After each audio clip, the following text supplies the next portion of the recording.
शिवरात्रि क्यों मनाई जाती है? वैसे तो महाशिवरात्रि को लेकर कई कहानियां मौजूद हैं। उनमें से कुछ का यहाँ उल्लेख किया जा रहा है। कहते हैं महाशिवरात्रि के दिन भगवान शिव ने देवी पार्वती से विवाह किया था। जब देवता और राक्षस अमृत की खोज में समुद्र मंथन कर रहे थे, तब मंथन से विष निकला था और स्वयं भगवान शिव ने विष पीकर उसे अपने कंठ में रोक लिया था, जिस वजह से उनका शरीर नीला पड़ी डेज गया था और उनको नीलकंठ भी कहा जाता है। विष पीकर उन्होंने सृष्टि और देवतागण दोनों को बचा लिया, तो इसलिए भी शिवरात्रि का उत्सव मनाया जाता है। एक और किंवदंती यह है कि जब देवी गंगा पूरे उफान के साथ पृथ्वी पर उतर रही थी, तब भगवान शिव ने ही उन्हें अपनी जटाओं में धरा था, जिससे पृथ्वी का विनाश होने से बच गया था। इसीलिए भी इस दिन को शिवरात्रि के रूप में मनाया जाता है और इस दिन शिवलिंग का अभिषेक भी किया जाता है। ऐसी मान्यता भी है कि भगवान ने शिवरात्रि के दिन सदाशिव, जो कि निराकार रूप हैं, उससे लिंग स्वरूप लिया था। इसलिए भक्त रात भर जागकर भगवान शिव की आराधना करते हैं। महाशिवरात्रि के दिन क्या करें? महाशिवरात्रि वह दिन है जब हम भगवान शिव की आराधना करते हैं। महाशिवरात्रि के दिन अधिकतर लोग ध्यान, पूजा और शिव भजन गाकर उत्सव मानते हैं। इनमें से कुछ में आप भी भाग ले सकते हैं। 1. उपवास से शरीर के हानिकारक पदार्थ बाहर निकल जाते हैं और शरीर की शुद्धि होती है, जिससे मन को शांति मिलती है। जब मन शांत होता है तब वह आसानी से ध्यान में चला जाता है। इसीलिए महाशिवरात्रि पर उपवास करने से मन तथा चित्त को विश्राम मिलता है। ऐसी सलाह दी जाती है कि इस दिन फल अथवा ऐसा भोजन ग्रहण करें जो सुपाच्य हो। 2.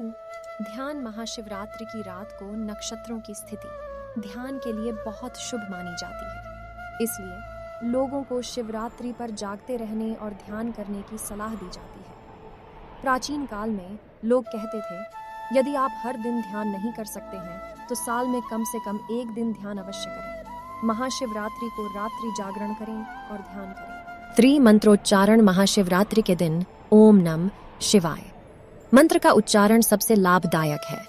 यह मंत्र तुरंत ही आपकी ऊर्जा को ऊपर उठाता है। मंत्र में ओम की ध्वनि ब्रह्मांड की ध्वनि है, जिसका तात्पर्य है प्रेम और शांति। नम शिवाय में यह 5 अक्षर न, म, शि, वा यह 5 तत्वों की ओर इशारा करते हैं। वह 5 तत्व हैं पृथ्वी, जल, अग्नि, वायु और आकाश। ओम नम शिवाय का जाप करने से ब्रह्मांड में मौजूद इन 5 तत्वों में सामंजस्य पैदा होता है। जब इन 5 तत्वों में प्रेम, शांति का सामंजस्य होता है, तब परमानंद प्रस्फुटित होता है। 4. महाशिवरात्रि पूजा। रुद्र पूजा या महाशिवरात्रि पूजा भगवान शिव के सम्मान में की जाने वाली पूजा है। महाशिवरात्रि के दिन रुद्र पूजा का बड़ा महत्व है। इस पूजा में विशेष अनुष्ठानों के साथ वैदिक मंत्रों का उच्चारण भी शामिल है। रुद्र पूजा से वातावरण में सकारात्मकता और पवित्रता का उदय होता है। यह नकारात्मक विचारों और भावनाओं को परिवर्तित कर देता है। पूजा में बैठने से और मंत्रों को सुनने से मन सहज ही गहन ध्यान में उतर जाता है। इस महाशिवरात्रि पर हमारे साथ उत्सव और दिव्यता का हिस्सा बनिए। 5. शिवलिंग की उपासना। शिवलिंग निराकार शिव का ही प्रतीक है। शिवलिंग पूजा में बेलपत्र अर्पण किया जाता है। शिवलिंग को बेलपत्र अर्पण करना अर्थात 3 गुण शिव तत्व को समर्पित कर देना। तमस वह गुण जिससे जडारता उत्पन्न होती है। रजस वह गुण जो गतिविधियों का कारक है। सत्व वह गुण जो सकारात्मकता, रचनात्मकता और जीवन शांति लाता है। ये तीनों गुण आपके मन और कार्यों को प्रभावित करते हैं। इन तीनों गुणों को दिव्यता को समर्पण करने से शांति और स्वतंत्रता प्राप्त होती है। भगवान भोलेनाथ की महाशिवरात्रि पर हमसे जुड़े रहे और इस वीडियो को लाइक और हमारे चैनल को सब्सक्राइब जरूर करें। जय भोलेनाथ। प्लीज सब्सक्राइब करो हमारे चैनल को।